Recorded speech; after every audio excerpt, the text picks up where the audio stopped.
नमस्कार दोस्तों, मैं विवेक जीएस क्लासेज एपिसोड 2 में आपका स्वागत करता हूं। प्रथम क्लास के अंतर्गत प्रथम एपिसोड के अंतर्गत मैंने भूगोल विषय के प्रारंभिक टॉपिक के कुछ महत्वपूर्ण बिंदुओं की चर्चा की थी। ये महत्वपूर्ण बिंदु थे ग्लोब, गोलार्ध, अक्षांश, अक्षांश रेखा, सह-अक्षांश। कुछ बिंदु छूट गए थे, उन्हीं बिंदुओं के बारे में आज हम एपिसोड 2 में इसकी चर्चा कर रहे हैं। इसके अंतर्गत अगला पॉइंट जो आता है वह है देशांतर रेखा, लॉन्गिट्यूडिनल लाइन किसे कहा जाता है। तो जिस तरीके से ग्लोब पर पूर्व से पश्चिम की ओर कुछ अक्षांश रेखाएं खींची गई है, उसी तरीके से ग्लोब पर उत्तर से दक्षिण की ओर भी कुछ अक्षांश रेखाओं का निर्धारण किया गया है। आप इसको ग्लोब पर इस तरह समझिए कि यह है 0 डिग्री की रेखा और इसके पूर्व और पश्चिम इस तरीके से कुछ रेखाएं खींची गई है। यही रेखाएं, इन्हीं रेखाओं को देशांतर रेखा के नाम से जाना जाता है। लेकिन अगर परिभाषित करने के लिए कहा जाए कि देशांतर रेखा किसे कहेंगे, तो आप कहेंगे ग्लोब पर उत्तर से दक्षिण की ओर खींची जाने वाली वे काल्पनिक रेखाएं जो दोनों ध्रुवों को, देखिए ध्यान दीजिएगा, नॉर्थ पोल और साउथ पोल दोनों ध्रुवों को मिलाती है और एक अर्धवृत्त का निर्माण करती है। उन रेखाओं को ही हम देशांतर रेखा के नाम से जानते हैं।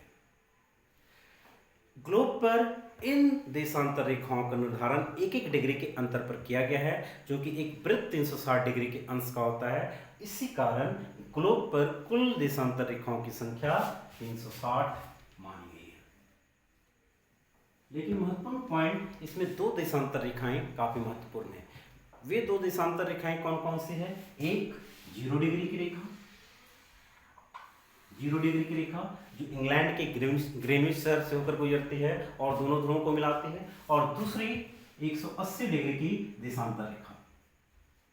क्योंकि इन रेखाओं का महत्व काफी महत्वपूर्ण है। एक रेखा जो है 0 डिग्री की रेखा, इसके आधार पर पूरे विश्व के समय का निर्धारण किया जाता है, जबकि 180 डिग्री की रेखा से पांचांग दिवस अर्थात डेट परिवर्तित हो जाता है। इसलिए इस रेखा को अंतर्राष्ट्रीय तिथि रेखा के नाम से जाना जाता है।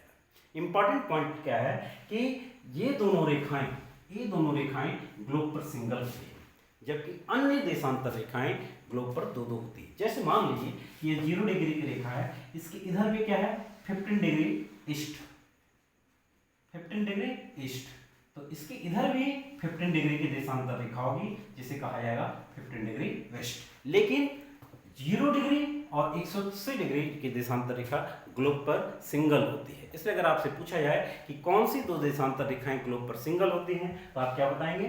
0 डिग्री की देशांतर रेखा और 180 डिग्री की देशांतर रेखा। इनमें से 0 डिग्री की देशांतर रेखा को ग्रीनविच रेखा के नाम से भी जाना जाता है, क्योंकि इस रेखा का निर्धारण इंग्लैंड के ग्रीनविच शहर से होकर माना गया है। अब इसमें एक महत्वपूर्ण पॉइंट क्या है कि आप ये समझ लिए कि ग्लोब का कोई भी पॉइंट उसका मिडिल पॉइंट होता है, तो किसी भी रेखा को मान सकते हैं कि यह मिडिल लाइन है। तो 0 डिग्री की वह देशांतर रेखा जो इंग्लैंड के ग्रीनविच शहर से होकर गुजर रही है, उसे ही क्यों माना गया? तो इसमें महत्वपूर्ण फैक्ट क्या है कि जिस समय इस रेखा का निर्धारण हो रहा था 1885 में, उस समय विश्व के अधिकांश भागों पर अंग्रेजों का अधिकार था। तो उन्होंने अपने यहाँ से ग्रीनविच रॉयल प्रेक्षणशाला से होकर गुजरने वाली रेखा को माना कि यही रेखा जो है, यही सेंटर पॉइंट है, पृथ्वी का केंद्र है, और यहाँ से गुजरने वाली रेखा को हम मानेंगे 0 डिग्री की देशांतर रेखा, और इसी के आधार पर पूरे विश्व के समय का निर्धारण किया जाएगा। क्लियर यहाँ तक पॉइंट? अब इसमें फिर महत्वपूर्ण पॉइंट इसमें यह आता है कि 0 डिग्री की देशांतर रेखा के पूर्व का भाग पूर्वी गोलार्ध और 0 डिग्री की देशांतर रेखा के पश्चिम का भाग पश्चिमी गोलार्ध के नाम से जाना जाता है।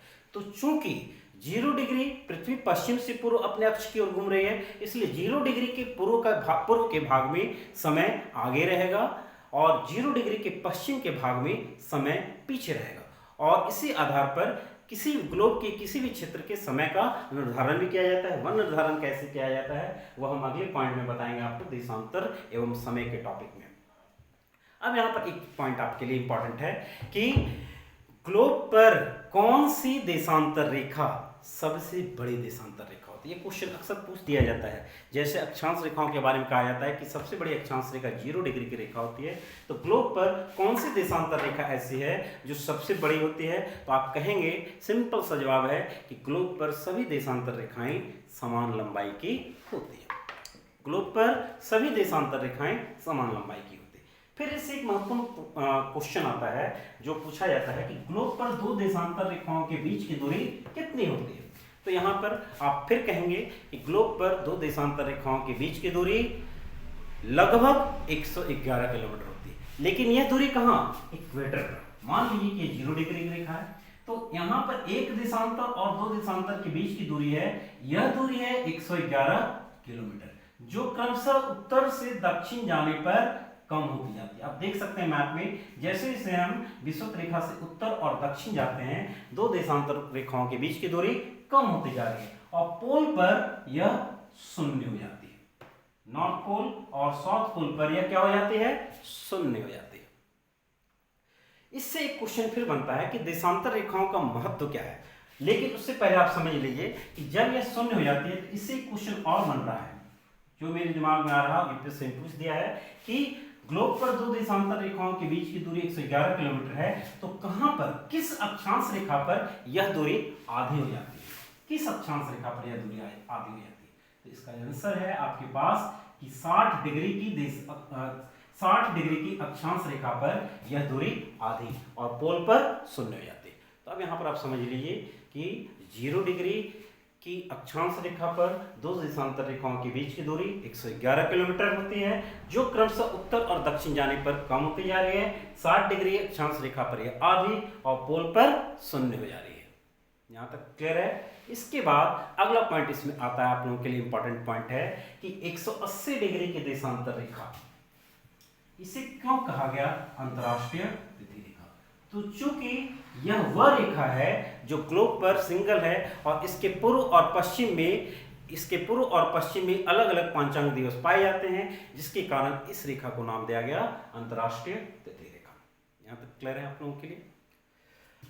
एक क्वेश्चन बन रहा है, आप लोग ध्यान दीजिएगा। ग्लोब के हर क्षेत्र में कोई ना कोई टाइम होता है। आप कहीं भी ग्लोब के किसी पॉइंट पर रखेगा तो आप वहां पर कोई ना कोई समय जरूर पाइएगा, लेकिन ग्लोब के दो पॉइंट ऐसे होते हैं जहां पर जिसे नो टाइम जोन के रूप में जाना जाता है। नो टाइम जोन कहने का मतलब समय रहित क्षेत्र, वहां पर घड़ियां काम ही नहीं करती। तो वे कौन से दो प्लेस हैं, नॉर्थ पोल और साउथ पोल, उत्तरी ध्रुव और दक्षिणी ध्रुव। क्यों समय रहित क्षेत्र कहा जाता है, क्योंकि यहाँ पर सारी की सारी देशांतर रेखाएं आकर मर्ज कर जाती हैं। तो किस देशांतर रेखा के आधार पर यहाँ पर समय का निर्धारण होगा, किसी के आधार पर नहीं, इसलिए यहाँ पर नो टाइम जोन का क्षेत्र है, समय रहित क्षेत्र है। यह वह क्षेत्र है जहाँ पर 6 महीने के दिन और 6 महीने की रात्रि होती है। यह 6 महीने का दिन और 6 महीने की रात्रि क्यों होती है, यह हम अगले टॉपिक में आपको बताएंगे, जो टॉपिक है मोशन ऑफ द अर्थ, पृथ्वी की गतियां। यहां तक आपका पॉइंट क्लियर है। अब अगला पॉइंट आता है, भूग्रिड क्या है, what is earth grid. Grid मतलब क्या होता है, जाल। तो ग्लोब पर अक्षांश और देशांतर रेखाओं से बने जाल को भूग्रिड कहा जाता है। हमारा अगला पॉइंट क्या है, भूग्रिड।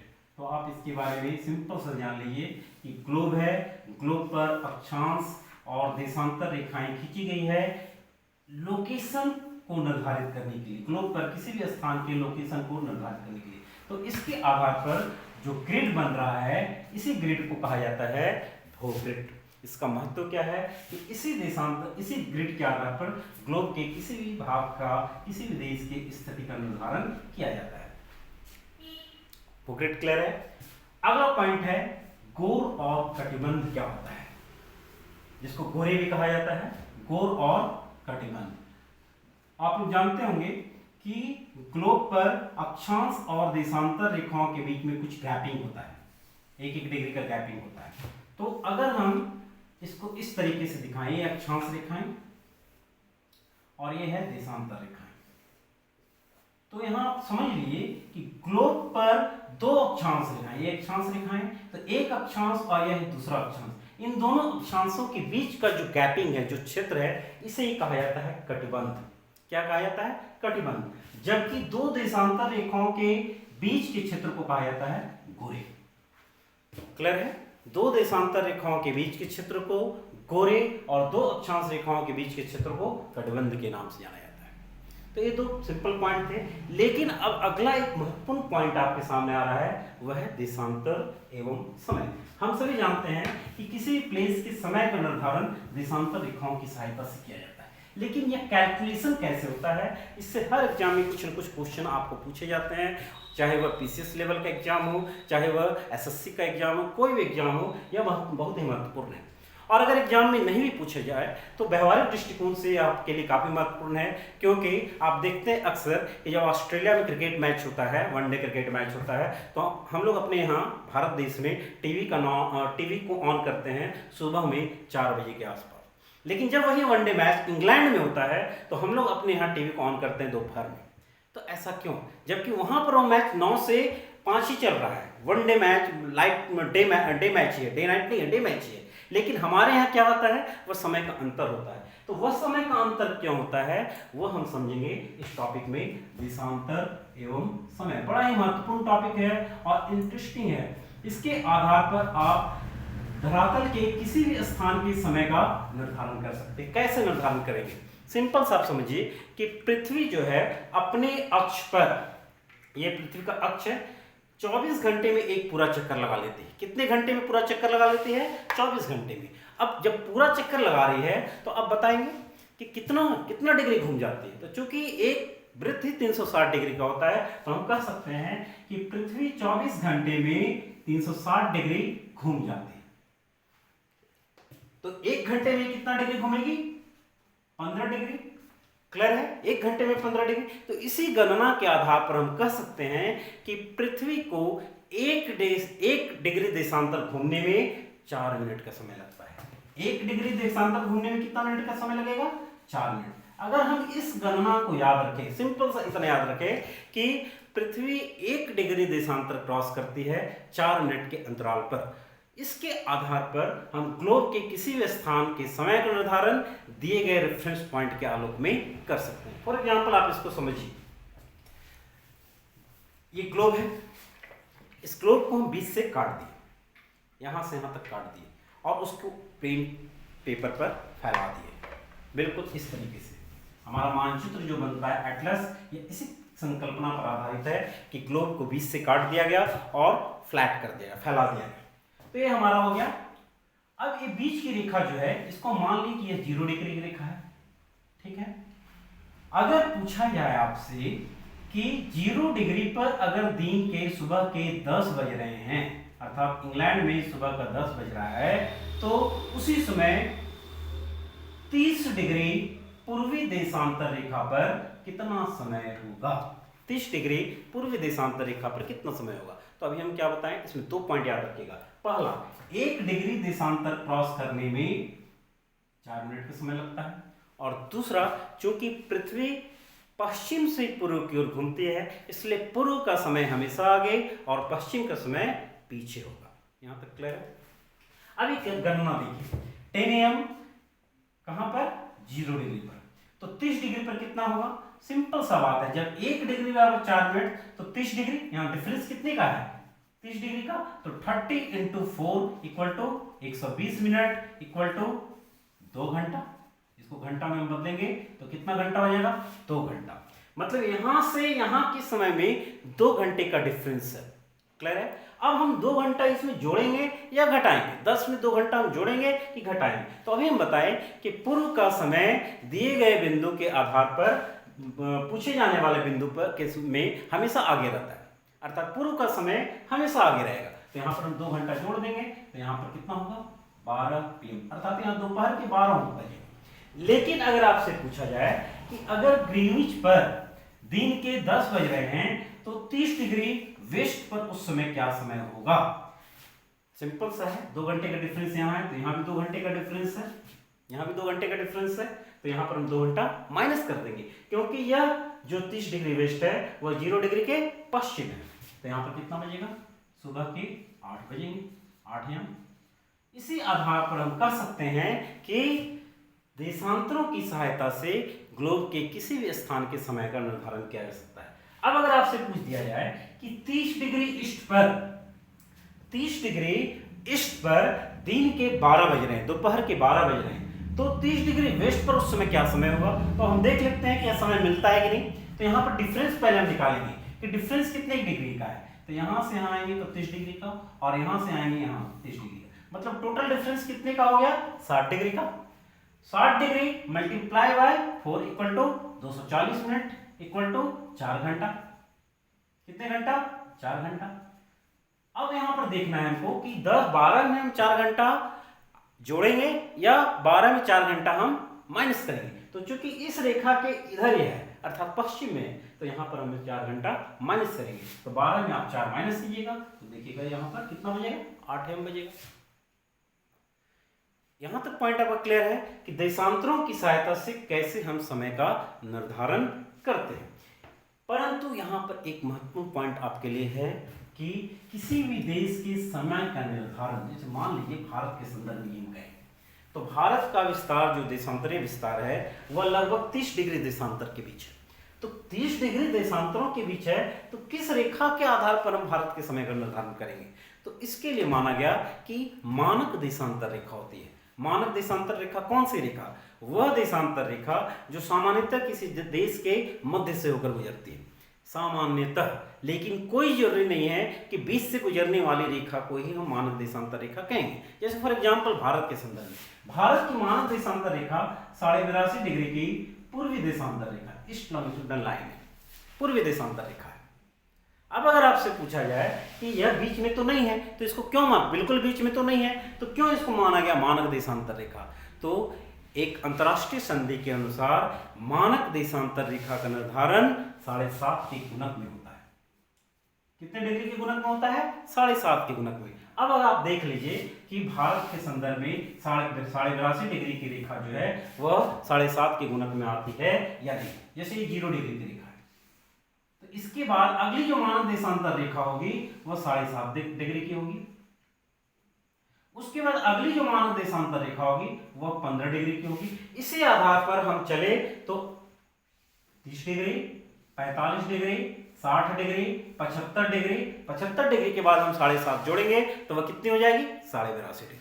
तो 7.5 के गुणक के आधार पर 82.5 डिग्री की रेखा जो है वह भारत की मानक देशांतर रेखा होती है, जो भारत के मिर्जापुर, उत्तर प्रदेश के मिर्जापुर से होकर गुजरती है, और यह भारत के 5 राज्यों से होकर गुजरती है। ये 5 राज्य कौन कौन से हैं, उत्तर प्रदेश, मध्य प्रदेश, छत्तीसगढ़, उड़ीसा और आंध्र प्रदेश। इन राज्यों से यह होकर गुजर रही है यह रेखा, और इस रेखा के आधार पर पूरे भारत के समय का निर्धारण किया जाता है। महत्वपूर्ण फैक्ट यह है कि किसी किसी देश का देशांतरीय विस्तार काफी अधिक है, इसलिए वहां पर एक से अधिक मानक देशांतर रेखाओं का निर्धारण किया गया है। जैसे सोवियत संघ में चूंकि इसका देशांतरीय विस्तार काफी अधिक है, तो वहां पर पहले मानक देशांतर रेखाओं की संख्या 11 थी, जिसे वर्तमान में 9 कर दिया गया है। लेकिन अगर फिर आपसे क्वेश्चन पूछा जाए कि कौन सी किस देश में मानक देशांतर रेखाओं की संख्या सर्वाधिक है, तो वह है फ्रांस। फिर आपको आश्चर्य होगा कि फ्रांस में क्यों, फ्रांस का तो विस्तार उतना अधिक नहीं है। फ्रांस ने अपने यहाँ समय की बिल्कुल सटीकता से निर्धारित करने के लिए हर क्षेत्र को अलग अलग एंगलों में और अलग अलग मानकों में विभाजित किया है, जिसके आधार पर वहां पर मानक देशांतर रेखाओं की संख्या 12 निर्धारित की गई है। अब इसी के आलोक में अगर हम इसको समझ जाएं तो अगला महत्वपूर्ण पॉइंट यह है अंतरराष्ट्रीय तिथि रेखा, जिसको हम आराम से समझ जाएंगे। पहला पॉइंट बनता है कि किस रेखा को अंतरराष्ट्रीय तिथि रेखा कहा जाता है। तो आप बिल्कुल स्पष्ट वे में कहेंगे कि 180 डिग्री देशांतर रेखा के समानांतर होकर गुजरने वाली रेखा को ही अंतरराष्ट्रीय तिथि रेखा के नाम से जाना जाता है। क्यों अंतरराष्ट्रीय तिथि रेखा कहा जाता है, क्योंकि इस रेखा के पूर्व और पश्चिम में अलग अलग पांचांग दिवस मिलते हैं, जिसके कारण इस रेखा को अंतरराष्ट्रीय तिथि रेखा कहा गया। अब क्यों मिलते हैं आप इस फिगर से समझिए, हम कोशिश कर रहे हैं कि आपको इस फिगर से समझाएं। जैसे मान लीजिए कि हमारा यह एक ग्लोब जिसको हमने कटिंग कर इस तरह फैला दिया, यह रेखा है 0 डिग्री, यह रेखा है 0 डिग्री, और इधर से आएंगे टोटल देशांतर रेखाओं की कुल संख्या कितनी है 360, इसका मतलब आधा इधर 180 इधर 180 इधर, तो कितना हो गया 360, यहां से यहां 180, यहां से यहां 180। अब आप कहेंगे फिर कि यहां तो 180 डिग्री देशांतर रेखाएं 2 है, तो आप इसको वापस फोल्ड कर दीजिए, तो ये रेखा दोनों रे मिल जाएगी वापस में, तो 180 डिग्री की देशांतर रेखा एक ही होगी। अब क्या है कि जब अगर कोई व्यक्ति यहाँ से शुरू करता है और यहाँ पहुँचता है तो उसको पहुँचने में कितना समय लगेगा? सिंपल सा बात है, जो हम गणना के समय निकालने का वही गणना यहाँ करना है। 180 मल्टीप्लाई बाई 4 इक्वल टू कितना हो जाएगा? 180 को मल्टीप्लाई करेंगे 4 से, तो अब मल्टीप्लाई कर लिए 720 मिनट, वही गणना यहाँ भी होगी, 720 मिनट यहाँ भी होगा, अर्थात कितना? 1440 मिनट। 1440 मिनट को अगर हम 60 से डिवाइड करेंगे तो कितना होगा? आप इसको इस तरह समझिए कि यहाँ से यहाँ 720 मिनट मतलब 12 घंटा, 12 छक 72, और यहाँ से यहाँ 12 घंटा, 12 छक 72, अर्थात यहाँ से यहाँ के बीच समय का अंतर 24 मिनट, 24 घंटे का होता है। अब अगर कोई व्यक्ति यहाँ से क्रॉस किया, पूरब यहाँ से इधर क्यों जा रहा है, तो कहाँ पहुंचेगा? सीधे यहाँ पहुंचेगा। उसको क्रॉस करने में 4 मिनट का ही समय लगा। उसने 1 डिग्री 179 से 180 को उसने क्रॉस किया और वह एक गोलार्ध से दूसरे गोलार्ध में पहुंच गया। क्रॉस करने में उसको 4 मिनट, लेकिन जब वह वहां पहुंचता है तो देखता है कि वहां के लोगों की घड़ियों में समय और डेट एक दिन आगे है। क्यों आगे? क्योंकि 24 घंटे का डिफरेंस यहाँ हो गया। तो उस नाविक को क्या करना पड़ता है कि अपने घड़ी को एक दिन आगे और एक दिन पीछे करना पड़ता है। अब किधर जाकर किधर आगे करेगा, तो इसमें एक पॉइंट आप याद रखिएगा। वंस अ पर्सन, ध्यान दीजिएगा, once a person who cross from east to west, east से वेस्ट, वह ईस्ट से वेस्ट क्रॉस करता है, तो वह क्या करेगा? He gains a day. Gains मतलब उसे एक अतिरिक्त दिन की प्राप्ति होगी। जैसे अगर यहाँ सोमवार है तो यह व्यक्ति यहाँ आ जाएगा तो उसको सोमवार फिर मिलेगा, तो क्या होगा? उसको एक दिन की प्राप्ति हुई। लेकिन once a man who cross from west to east he loses a day. क्यों? क्योंकि अगर यहाँ सोमवार है और जब यहाँ आएगा तो उसको मंगल नहीं मिलेगा, सीधे बुध मिलेगा, तो उसको एक दिन की हानि हुई। इसलिए अगर कोई व्यक्ति पूरब से पश्चिम की ओर जाता है अंतर्राष्ट्रीय तिथि रेखा के, तो उसको एक दिन की प्राप्ति, और पश्चिम से पूरब जाएगा तो एक दिन की हानि होती है, और इसी के आधार पर इस रेखा को अंतर्राष्ट्रीय तिथि रेखा कहा गया।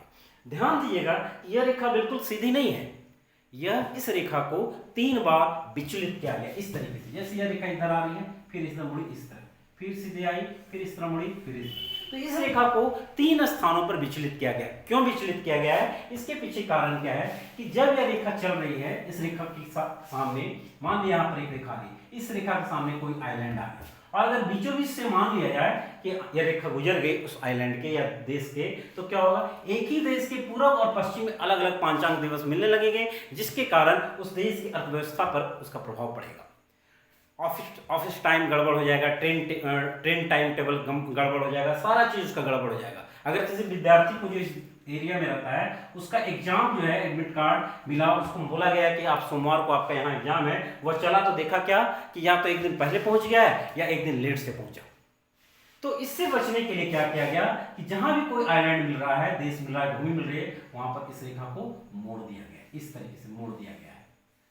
अर्थात स्थल खंडों से बचाने के लिए इस रेखा को मोड़ा गया, और कितनी बार मोड़ा गया है? 3 बार। यह रेखा सिर्फ समुद्रों पर खींची हुई मानी गई है। और कौन कौन से समुद्रों पर? तो आप देखिएगा कि यह है उत्तर में आर्कटिक सागर, फिर बेरिंग सी, चुक्सी सागर, प्रशांत महासागर, और फिर अंटार्कटिका के रॉस सागर से होकर यह गुजरती है।